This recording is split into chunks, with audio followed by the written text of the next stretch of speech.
नमस्कार दोस्तों, आज मैं आपको लोक कथा सूरज भगवान के रथ की दाहिने घोड़े की आज कहानी सुनाने वाली हूँ। एक राजा था और एक ही रानी थी उनके पास सिपाही, दास दासियाँ और धन दौलत सब कुछ था, सिर्फ उन्हें संतान नहीं थे। इसी कारण राजा रानी बहुत ही दुखी रहते थे। संतान प्राप्ति के लिए उन्होंने हर तरह से दान धर्म अनुष्ठान जप मंत्र पूजा पाठ, लेकिन कोई फायदा नहीं हुआ। अब राजा रानी दोनों ही बुढ़ापे की ओर बढ़ते गए तो होता है क्या कि दोनों गहन सोच में पड़ गए। अब हमारे इतने बड़े राज्य का क्या होगा? कौन बनेगा इस राज्य का वारिस? कौन लेगा प्रजा की जिम्मेदारी? राजा रानी दिन रात इसी चिंता में घुलने लगे। उन्हें न खाने की न पीने की किसी चीज़ की भी धुन नहीं रहती थी। तो एक सुबह होता है क्या कि राजा के दरबार में एक साधु आता है। तो दासी रानी को इत्तला करती है। तब वह दासी से कहती है कि यह मेरा अंतिम दान धर्म है, इनके बाद मैं अपने हाथों से कोई दान धर्म नहीं करूँगी। रानी चावल का छाछ भरा हाथ में लेकर बाहर आती है और साधु की झोली में भिक्षा डालने आगे बढ़ती है। उसके चेहरे पे छाई उग्रता साधु की दृष्टि में आती है। वह उससे पूछता है, रानी साहिबा क्या हुआ है? आप क्यों इतनी उदास हैं? तब रानी साधु को सारी बात और हकीकत बताती है और कहती है, शिशकने लगती है। उस पर साधु महाराज कहते हैं, तुम चिंता मत करो रानी साहिबा, आपकी संतान की इच्छा पूरी हो जाएगी। आपकी कोख से एक पुत्र का जन्म होगा। मात्र वह 14 साल तक ही आप दोनों के मिलेगा। उसके आगे वह इस मृत्यु लोक में नहीं रह पाएगा। इससे बढ़ के मैं आपको कुछ नहीं दे पाऊंगा और ना ही मेरे लिए संभव है। इतनी बात सुनकर रानी बोली, अपनी झोली से हाथ डाला।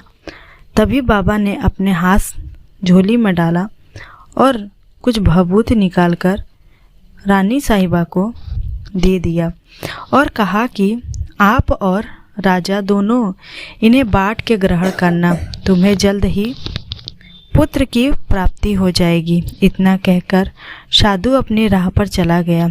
उसके जाने के बाद रानी सोचने लगी कि 14 साल तक ही सही, उतने समय के लिए हमें पुत्र मिलेगा, यही काफ़ी है। उतने साल तक मैं जीन जान से ज़्यादा ही उसे प्यार करूँगी और ढेर सारा लाड दुलार करूँगी। अपनी संतान की मुरादें पूरी कर लूँगी। उस रात अपना सारा राजकाज ख़त्म करके राजा जब रानी के महल में गए तो रानी ने किया क्या कि राजा को सारी बात बताई और साधु की दी हुई भभूति को राजा को दिखाकर बोली, साधु महाराज ने यह भभूत हम दोनों को ग्रहण करने को कहा है। तब राजा बोले, इतना दान धर्म कर लिया, जब तप किया, कोई फल नहीं मिला, अब इस भभूत से हमें संतान प्राप्ति होगा क्या? उस पर रानी बोली, जब इतना सब कुछ कर ही लिया है तो अब यह भी सही है। खामखा आप उस साधु के क्रोध को क्यों बुलावा दे रहे हैं? राजा को अब किसी बात पे भी विश्वास न था, लेकिन पत्नी को दुख न पहुँचे इसलिए वह राजी हो गया।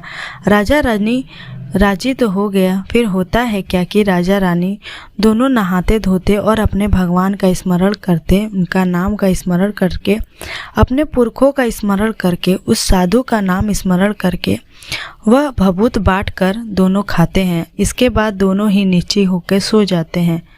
तो कुछ दिन गुजर जाते हैं और साधु के द्वारा कहे अनुसार रानी गर्भवती हो जाती है। उस पर राजा रानी दोनों की खुशी का कोई ठिकाना नहीं रहता। राजा रानी से बोली, महारानी सचमुच साधु की कृपा हो गई, साधु महाराज की कृपा हमारे ऊपर हो गई।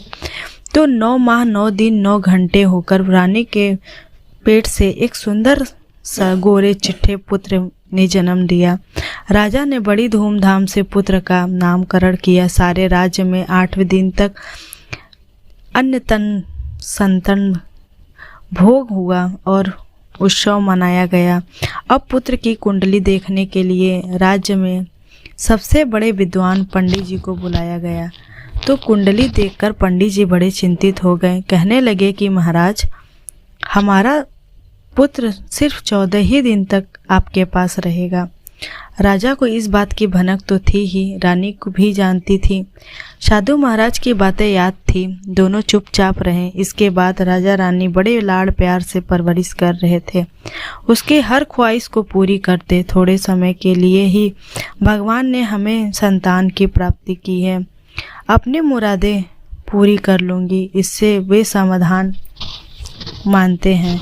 राजपुत्र दिन रात प्रतिदिन बड़ा होता है तो वह 7 साल का हो जाता है। तो एक दिन राजा उसे अच्छे गुरु और नियुक्त करके पढ़ाई लिखाई, राज्य शास्त्र, शस्त्र विद्या, घुड़सवारी इत्यादि 12 विद्याओं का शिक्षण देते हैं। जब वह सब शास्त्र विद्या में पारंगत हो जाता है तो और 12 साल की उम्र में कम हो जाता है, तब एक अच्छी सी राजकन्या खोजकर उसकी शादी कर देते हैं। तो 2 और साल बीत जाते हैं। बेटा 14 साल का हो जाता है। एक दिन राजपुत्र राजा से बोलता है, पिताजी, मैं अपना सारा राज्य घूमकर देखना चाहता हूँ कि आज तक मैंने सिर्फ इस राजवाड़े के अतिरिक्त कुछ नहीं देखा है। बेटे की बात सुनकर राजा चिंतित हो जाता है, क्योंकि पुत्र का 14वां साल शुरू हो गया था। अब कोई अनहोनी होने का वक्त नज़दीक आ पहुँचा था। लेकिन राजा यह बातें सुनकर पुत्र को बता नहीं सकता कि वह क्या करता। उसके चेहरे पे खुशी लाकर बेटे से कहता, हाँ हाँ जरूर जाओ बेटा, तुम्हें अपना राज्य घूम कर देखना चाहिए। कहाँ पे क्या है, कहाँ क्या नहीं है, सब जानना चाहिए। कल मेरे बाद ही तुम्ही तो राजा बनना है। मात्र एक बात ध्यान रखना, तुम जहाँ भी जा रहे हो अपनी पत्नी को यह बात न बताना।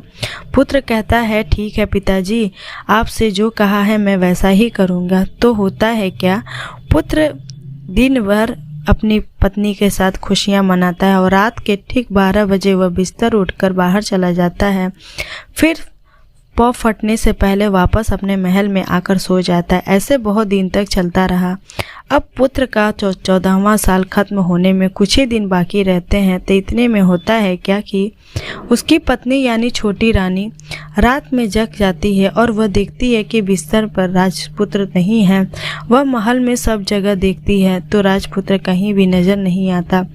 तो वह क्या करेगी, किससे कहेगी। वह चुपचाप रहती है। फिर भोर होने तक वह देखती है कि उसका पति अपनी जगह पर ही सोया हुआ है। वह पति कुछ भी नहीं पूछती उसकी पत्नी।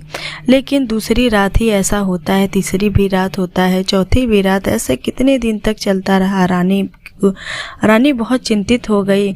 पति रात को जाता कहाँ है, इससे किससे मिलता है। उसके मन में ढेर सारे सवाल उठने लगे। लेकिन उसे पूछने में उसे डर लगता है, शायद पति गुस्सा कर बैठे। सास ससुर से पूछने के बारे में सोचा तो उसकी कुल मर्यादा बीच में आ जाती है। तो इस तरह से मन ही मन में वह कुढ़ती रहती। इस हालत में उसे खाने पीने में भी दिलचस्पी नहीं होती है। वह पतली दुबली हो जाती है। तो राज्य में फूल बेचने वाली एक बूढ़ी मालिन, वह हमेशा छोटी रानी को फूल देने उसके महल में आती थी। उस बुढ़िया का ध्यान छोटी रानी पर जाता है तो वह उससे पूछती है, बेटी तुम्हें किस बात का दुख है, तुम इस तरह से सूख कर काटा क्यों हो रही हो। उस पर रानी कहती है, क्या बताऊं तुम्हें अम्मा, तुम्हारा राजपुत्र हर रात बिस्तर से उठकर कहीं चला जाता है और सुबह भोर होते ही वापस आ जाता है। कहाँ जाता है, प्रेमिका से मिलने जाता है, क्या करता है, यह सोच के मैं अन्न जल ग्रहण नहीं कर पाती और सूख कर इस तरह से कांटा बन गई हूँ। बुढ़िया सब बात सुनकर उसे एक उपाय बताती है। तो बेटी ऐसा करना कि आज रात तुम सोना मत, उसके पीछे जाकर देखना और कहाँ जाता है, क्या करता है, उसकी अच्छी तरह से परहेजगारी करना। मुझे नींद आज गई तो तुम्हें नींद ना आए, इसलिए एक काम करना, अपने बाएं हाथ की उंगली में एक जख्म करना, उस पर थोड़ी सी मिर्च छिड़कना। उसे तुम्हें बड़ी जलन होगी और थोड़ा पीड़ा भी होगा। तुम्हें रात दिन नींद नहीं आएगी, उस दिन तुम्हें रात में नींद नहीं आएगी। रानी बुढ़िया के कहे अनुसार करती है। उंगली की जलन उसे बड़ी देर तक नींद नहीं अम्मा। पहले उस समय जलन के कारण मुझे नींद नहीं आई, पर कुछ देर पश्चात मैं सो गई। बुढ़िया कहती है, कोई बात नहीं, आज तुम अपनी दूसरी उंगली पर थोड़ा सा जख्म करना और ज़्यादा मिर्च लगाना। तो रानी जैसे ही कहती है तुरंत वह सिर्फ पति के बिस्तर से उठकर बाहर निकलने वक्त तक ही जाग पाती है। वह उसके पीछे नहीं जा सकी क्योंकि उसकी आंखें उस समय तक मुद गई होती है। दूसरे दिन सुबह बुढ़िया आती है तो उसने पूछने से पहले ही रानी रोकर कहती है, अम्मा मैं आज भी उनकी परहेदारी ठीक से नहीं कर पाई। बुढ़िया कहती है, रोना नहीं बेटी, सब कुछ ठीक हो जाएगा। तुम आज रात जख्म और बड़ा करना और उस पर ज़्यादा मिर्च छिड़कना। और एक काम करना बेटी, जब वह जाने के लिए तैयार हो जाए तब उसका रास्ता रोक देना। बुढ़िया ने जैसा बताया था रानी ने वैसा ही किया। आज रात उसे नींद नहीं आई। पति रात 12 बजे बिस्तर से उठकर जब महल से निकलने के लिए चलने लगा तो वह बुढ़िया ने जैसा बताया वैसा ही करती। दौड़कर जाकर पति का रास्ता रोकती और कहती, कहाँ जा रहे हो? सो तुमसे मिलने जा रहे हो। किससे मिलने तुम जा रहे हो, मुझे बताओ। राजपुत्र उसे समझाता है और बहुत कोशिश करता है, अगर मैं तुम्हें बता दिया कि मैं कहाँ जाता हूँ तो मैं तुम्हें दोबारा नहीं मिल पाऊँगा। कोई बात नहीं, ना मिल पाओ, लेकिन आप रात के समय कहाँ जाते हो यह मुझे बता दीजिए। राजपुत्र निरुपाय हो गया और पत्नी के जिद के आगे उसकी एक न चली। ठीक उसी समय उसका 14वां साल खत्म होकर 15वां साल में लगने वाला था। तो होता है क्या कि वह हो जाने दो जो वह सोचता है, और कुछ चावल और मंत्र को सिद्ध करके अपनी पत्नी को देकर कहता है, उन चावल के दानों को थोड़ी हाथों की मुट्ठी में पकड़कर अपने दाहिने हाथ में पकड़े चावल मेरे ऊपर फेंकना और मैं कौन हूँ तुम्हें पता चल जाएगा। बाद में दाहिने हाथ में पकड़े चावल मेरे ऊपर फेंकना, मैं जैसा था तुम्हें वैसा मिल जाऊंगा। लेकिन यदि तुम बाएं हाथ का चावल मेरे ऊपर नहीं फेंकी और भूल गई तो मैं तुम्हें कभी नहीं मिल पाऊंगा। यह सोच सुनकर रानी ने आत्मविश्वास के साथ कहकर दाएं हाथ में पकड़े चावल पति के ऊपर फेंक दिया। वह राजपुत्र एकदम एक विशाल घोड़ा बन जाता है और एकदम उद्यमा सफेद गर्दन पर लंबी आयात देखते देखते वह तेजी से दौड़ने लगता है। रानी उस पर घोड़े पर एकदम वॉक चक्की होकर देखने लगती है और पति के बाएं हाथ के चावल फेंकने की जो बात कही थी वह भूल जाती है। उसकी आंखों के सामने घोड़ा महल से बाहर निकल कर चला जाता है। घोड़ा जो महल से बाहर जाता है तो वापस नहीं आता। अब रानी को बड़ा पश्चाताप होता है। वह स्वयं को कोसने लगती है, लेकिन अब उसका कोई फायदा नहीं होने वाला था। राजपुत्र अब वापस नहीं आने वाला था। सुबह होते ही महाराज महारानी को सब बात पता चलती है तो उसे दुख होता है। वह बिस्तर पकड़ लेते हैं और वह राय देखने लगते हैं कि एक दिन उनका बेटा वापस आएगा। इस तरह कुछ महीने गुजर जाता है, 2 महीने गुजर जाते हैं, 3 महीने गुजर जाते हैं, आखिर 6 महीने तक पूरे होते हैं। राजपुत्र का कोई अता पता नहीं लगता। प्रधान राजपुत्र को ढूंढने के लिए राज्य में गांव-गांव सिपाही भेजता है, लेकिन कोई भी सफलता हासिल नहीं मिल पाती है। उधर रानी भी अपनी हट के कारण पति गायब हो गया यह सोचकर स्वयं को मन ही मन कोसती है और प्रण लेती है कि जब तक मैं अपने पति को ढूंढ न लेती हूँ मैं वापस नहीं आऊंगी, एक घर पे वापस नहीं आऊंगी। एक दिन सुबह होता है क्या, एक दिन वह सुबह उठकर सास ससुर के महल में जाती है और कहती है कि मैं अपने पति को खोजने जा रही हूँ। महाराज महारानी और क्या चाहिए, उनको तो कुछ चाहिए नहीं, उनको सिर्फ अपना बेटा ही चाहिए। तो बेटा चाहिए था तो वे बहू को जाने की अनुमति देकर कहने लगे, बेटी तुम्हें जो चाहे वह करो, जहाँ जाना चाहे वहाँ जाओ, लेकिन हमारे बेटे को वापस लेकर आओ, भगवान तुम्हें कामयाबी दे। अब रानी क्या करती है कि अपना शाही वेश बदलकर एक सेठानी बन जाती है और कुछ दास दासियों, कुछ नौकरों के साथ साथ में लिया, कुछ सामान लिया और राज्य के सीमा पर जाकर एक भोजनालय खोल दिया और वहां पे आने वाले सब यात्रियों को मुफ्त में खाना देने लगी। मात्र एक शर्त पर रखी कि खाने वाले उसकी देखी कोई अजीब चीजें मालकिन को यानी राजकन्या को बतानी पड़ेगी। तो वहां आने वाला हर नागरिक अपनी तरफ से कुछ न कुछ बताता जरूर था। मैंने वह देखा, वह कहकर मुफ्त में खाना खाकर जाता, परंतु रानी को जो बात चाहिए थी वह अब तक न मिली थी। ऐसे ही कुछ दिन बीत गए तो उधर होता है क्या कि रानी के महल में जो फूल लेकर जाने वाली बुढ़िया को के एक दिन बेटा और बहू थे। उसका एक छोटा सा बेटा था यानी बुढ़िया का पोता था। तो बेटा और बहू सुबह काम से निकल जाते थे और पोते को संभालने की जिम्मेदारी बुढ़िया पर रहती थी। बुढ़िया दिन भर पोते को संभालती थी।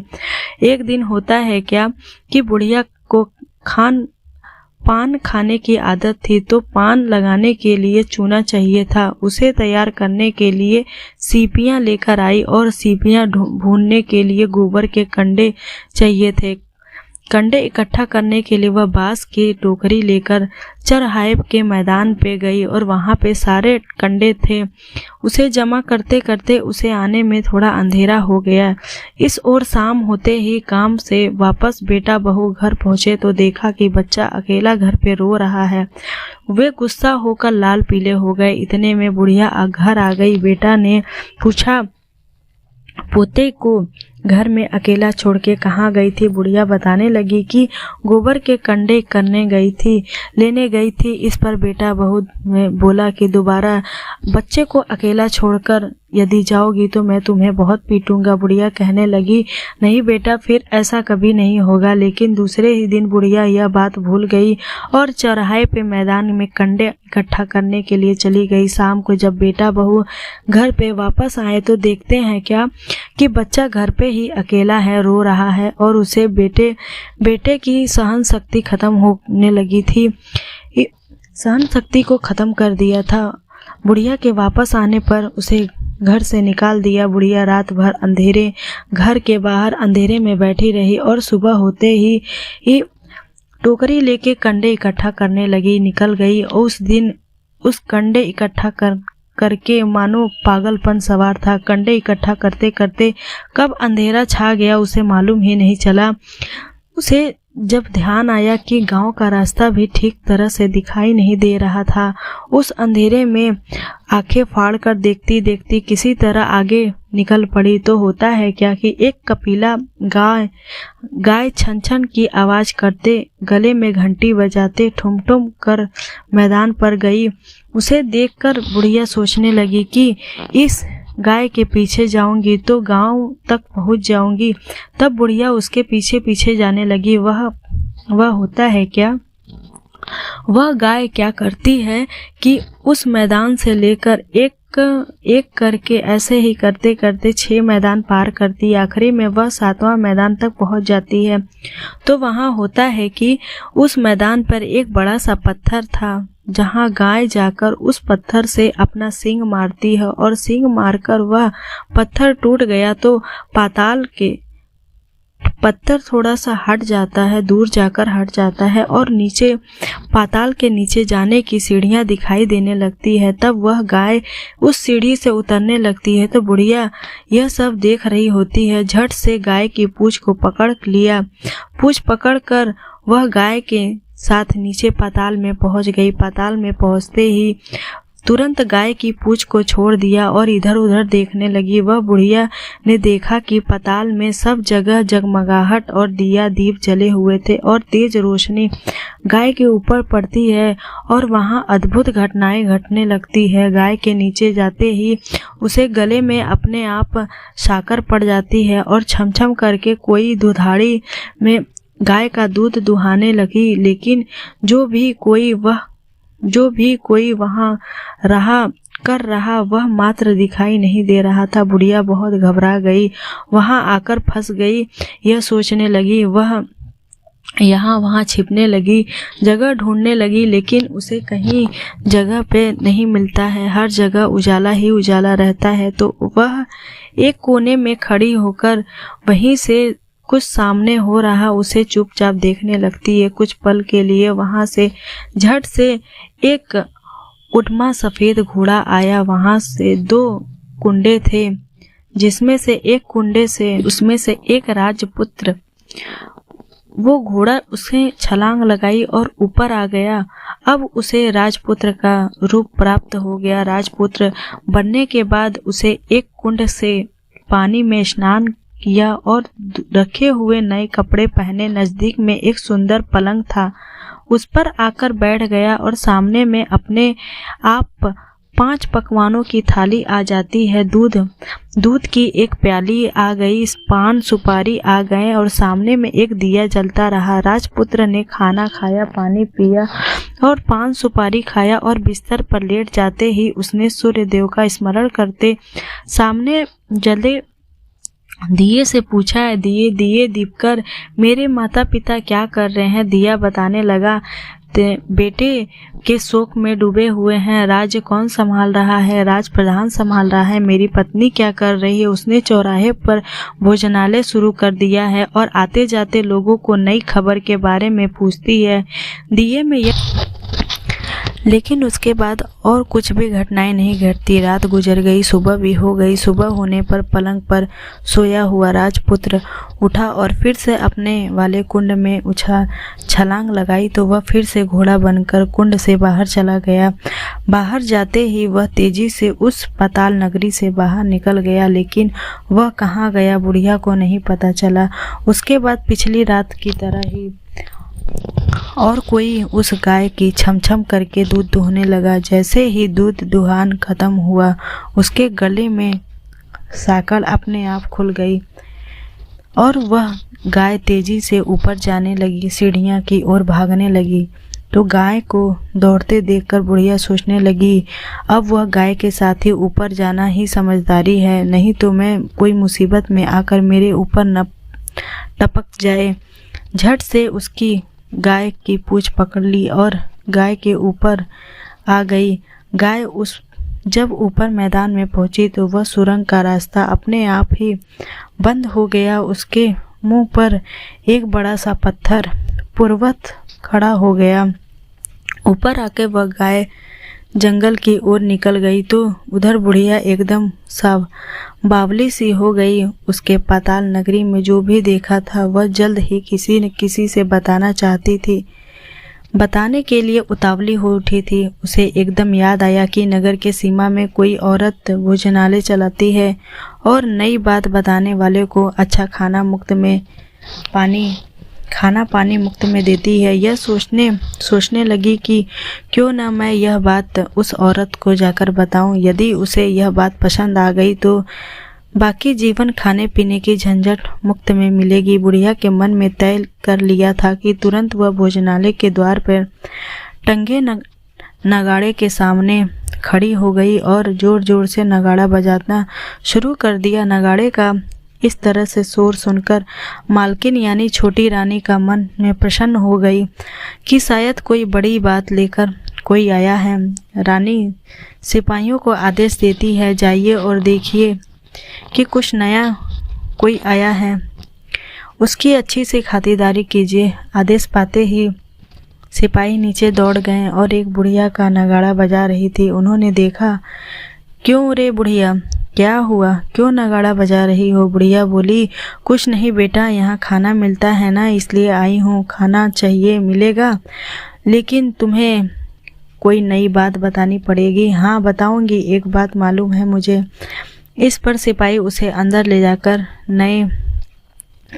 ले गए। अंदर उन्हें मालकिन का आदेश था कि कोई भी बूढ़ा बुजुर्ग वहां आए उनके साथ अच्छी तरह से पेश आना, उनका अच्छा आदर अतिरस्त करना। तो सिपाही ने उस बुढ़िया को भरपूर आनंद अतिरिक्त किया और उसे थाली भरकर व्यंजक भोजन परोसते ही बुढ़िया कुछ दिनों से भूखी थी। वह खाने पर टूट पड़ी। खाना खाने के बाद सिपाही ने उसे नई साड़ी पहनने को दी। उसके बाद उसे लेकर रानी के पास गए तो बुढ़िया ने तुरंत एक दूसरे को पहचान लिया और बोली, बेटी तुम? और रानी बोली, अम्मा तुम? बड़ी देर तक दोनों भांति भांति की बातें करती रही। आखिर कुंवरी बुढ़िया से कहने लगी, अम्मा अब बताओ तुमने क्या नई बात देखी है। नई बात तो मैंने नहीं देखी, वह तो मेरे पास तुम्हें देने के लिए खाने के पैसे नहीं थे, इसलिए मैंने झूठ में नगाड़ा बजाया। रानी ने कहा, अम्मा घबराना नहीं, मैं किसी को तुम्हारा नाम नहीं बताऊंगी। फिर भी बुढ़िया मैंने क्या देखा, कब देखा, इसके आनाकानी करने लगी। उस पर कुंवरनी ने उससे कहा, देखो अम्मा, यदि तुमने मुझे नई बात बताओगी तो जिंदगी भर मैं तुम्हारी देखभाल करूंगी और रानी माता की तरह ही रखूंगी। अब बुढ़िया बताने को तैयार हो गई थी। वो जो कुछ चारगाह वाले मैदान पर देखा था वह सब कुछ कुंवारी जी को राजमाता ने बताना चाह रही थी। बुढ़िया की वह बातें सुनकर कुंवरनी को यकीन हो गया कि राजपुत्र उसी का पति है। वह तुरंत बुढ़िया से कहने लगी, अम्मा मुझे उस जगह पे ले चलो। नहीं बेटी, वह पाताल राज है, सांप है, यदि किसी ने तुम्हें देख लिया तो तुम्हारी जान खतरे में पड़ जाएगी। लेकिन रानी उसकी एक बात भी नहीं सुनी और वहां जाने के लिए हट करने लगी। आखिर में बुढ़िया ने उसका कहना मान लिया और कहते ही उसे, ठीक है मैं तुम्हें वहां ले चलूंगी, पर आज नहीं कल। वहां जाना तो शाम को ही जाना होगा। तो दूसरे दिन दोपहर को यानी बुढ़िया ने के साथ उस मैदान पर गई और एक जगह पे जाकर छुप गई। गाय के आने की राह देखने लगी। दिन ढलते ही अंधेरा घेरने लगा और गाय हमेशा की तरह वहां आ गई। मैदान के उस कोने में जाकर उसने पत्थर पर सींग मारा तो झट से पत्थर हटकर वहां सुरंग में जाने का रास्ता खुल गया। गाय उस रास्ते के नीचे उतरने लगी। तभी बुढ़िया ने रानी से कहने लगी, जल्दी करो बेटा, जल्दी आगे बढ़ो बिटिया, हम गाय की पूंछ पकड़कर नीचे उतरेंगे, नहीं तो गाय की पूंछ पकड़कर वो चली जाएगी और हम ऊपर ही रह जाएंगे। जैसे ही गाय आया और उसे गाय की पूंछ पकड़ के नीचे उतर गई। बुढ़िया पहले जिस कोने में छिपी थी उस कोने में जाके छिप गई। अब नीचे सब कुछ पहले जैसा घटित हो रहा था। गाय के गले में से अपने आप साकर पड़ गई और दृश्य रूप से उसका दूध दुहने लगी। एक सफेद उद्यमा घोड़ा आकर एक कुंड में उछाल लगाया तो राजपुत्र के रूप में ऊपर आया। वह राजपुत्र दूसरे कुंड में नहाने लगा। बाद में उसे सामने खाने पीने की थाली और दूध में प्याली आई।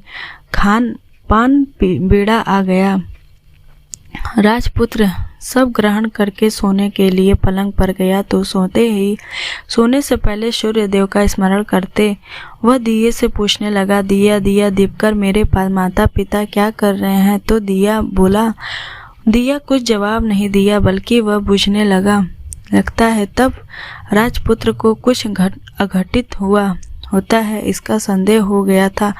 वह उदास हो गया और वह जो कुछ हुआ है वह हो जाने दो, ऐसा कहकर सोचकर सोने के लिए बिस्तर पर लेट गया। अब रानी का संयम टूट गया। वह वहां दौड़कर पति के पास गई और उसके पैर पकड़ने के लिए आगे बढ़ने लगी। राजपूत तुरंत ही पत्नी को पहचान गया। वह झट से पीछे हट गया और चिल्लाते हुए कहा, नहीं नहीं नहीं, मुझे मत छूना वरना सर्वनाश हो जाएगा। रानी दोनों हाथ जोड़कर पति से अपनी भूल को स्वीकार करने लगी। स्वामी, मुझसे भूल हो गई है। मुझे आपसे नहीं पूछना चाहिए था कि आप रात को कहाँ जाते हैं। मैं अपनी भूल का स्वीकार करना चाहती हूँ। मेरी भूल के वजह से सजा मिल गई। अब आप घर चले।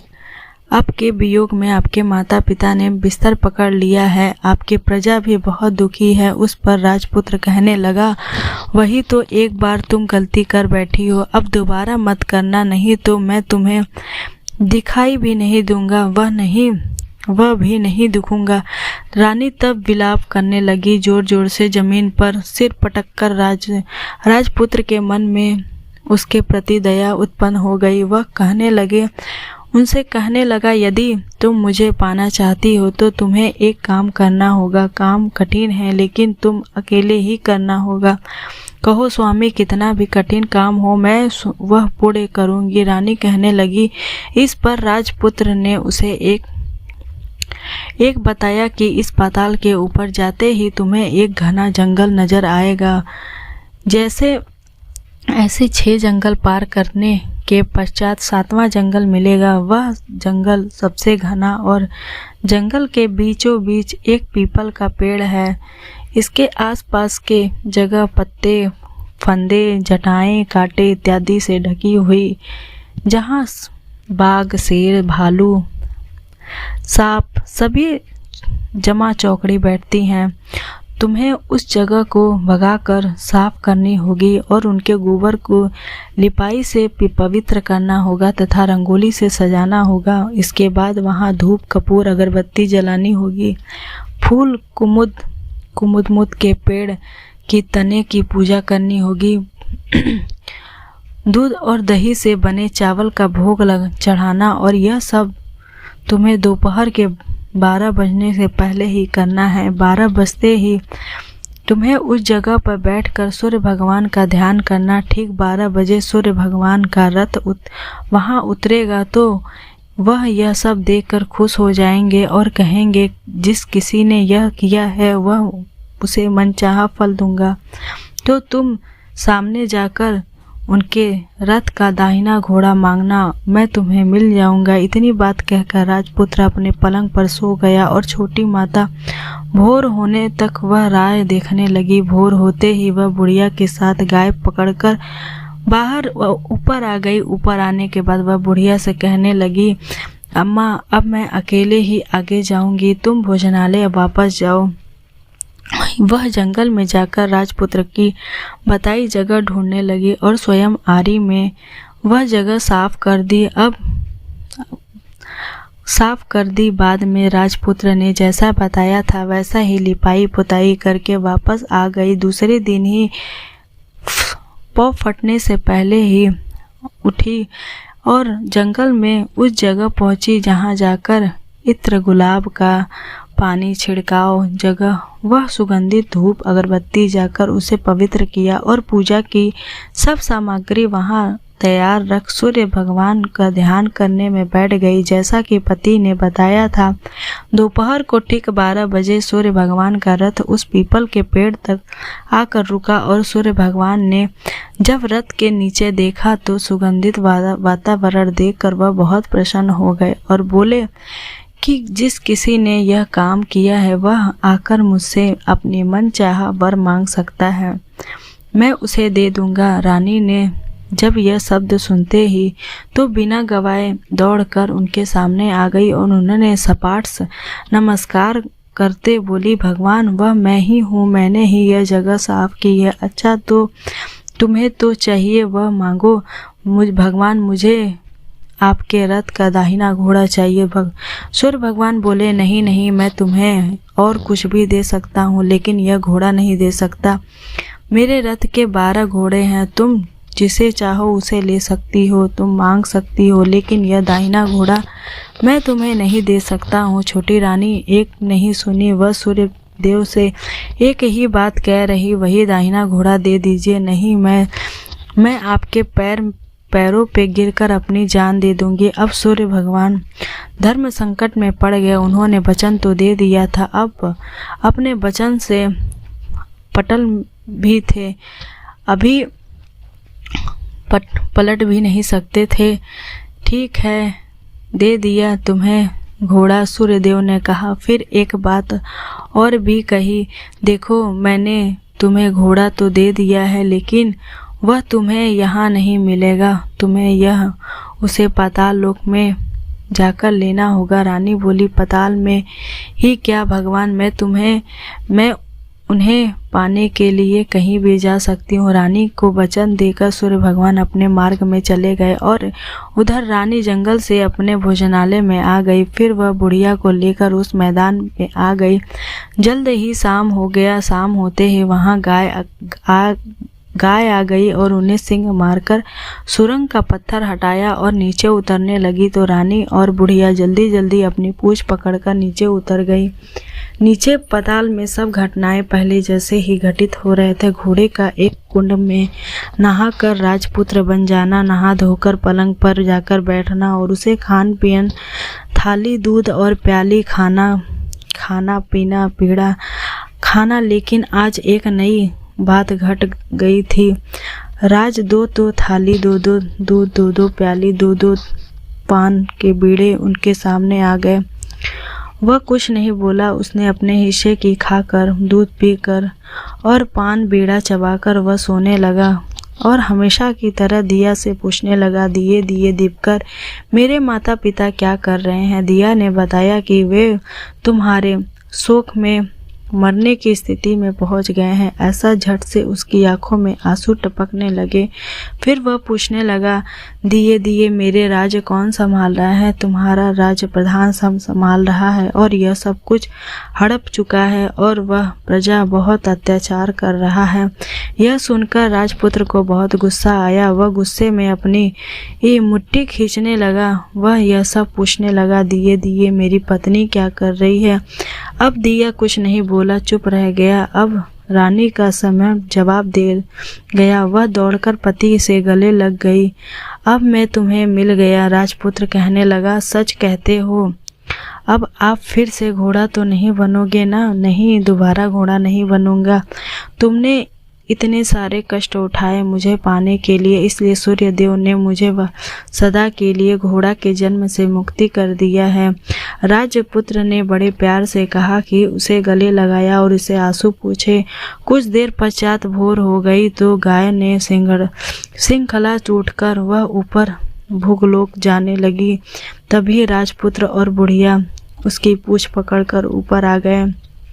ऊपर जाने के बाद वह सीधे भोजनालय में पहुंचे। वहां पे सब सामान लोगों को बंटवा दिया और ताला लगाकर अपने राज में लौट गए।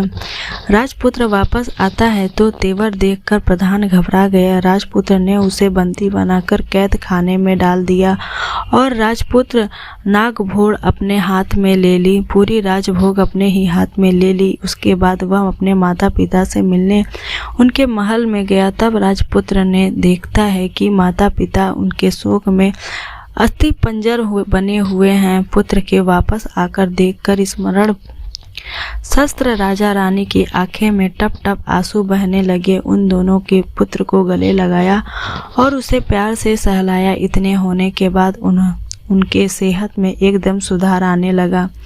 अब वे बिस्तर से उठकर पहले जैसा ही बैठ गए, पुत्र को आशीष देने लगे और राजपुत्र के आने के तुरंत ही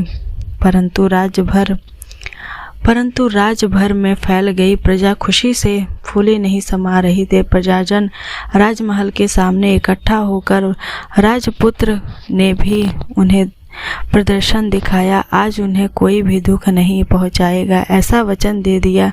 अब राजा अपने पुत्र की राज्याभिषेक करके उसे सिंहासन पर बिठाया और बहू को महारानी का दर्जा दिया और स्वयं अपनी पत्नी के साथ ईश्वर स्मरण करते हुए खुशी से दिन बिताने लगे। महाराजा बना राजपुत्र उसकी अच्छी पत्नी की तरह अच्छी तरह से राज चलाने लगा। उसकी पत्नी के साथ सुख समृद्धि से जीवन बिताने लगा। उस बुढ़िया को अपने ही पास रख लिया और उन्हें अच्छे से देखभाल करने लगा। बुढ़िया और उसके बुढ़ापे का दिन भी अच्छे से गुजर गए। दोस्तों, यह थी सूर्य भगवान के दाहिने घोड़े की कहानी। दोस्तों, अगर वीडियो पसंद आए तो वीडियो को लाइक और सब्सक्राइब जरूर कीजिएगा। फिर मिलते हैं ऐसे ही नेक्स्ट वीडियो में। तब तक के लिए धन्यवाद।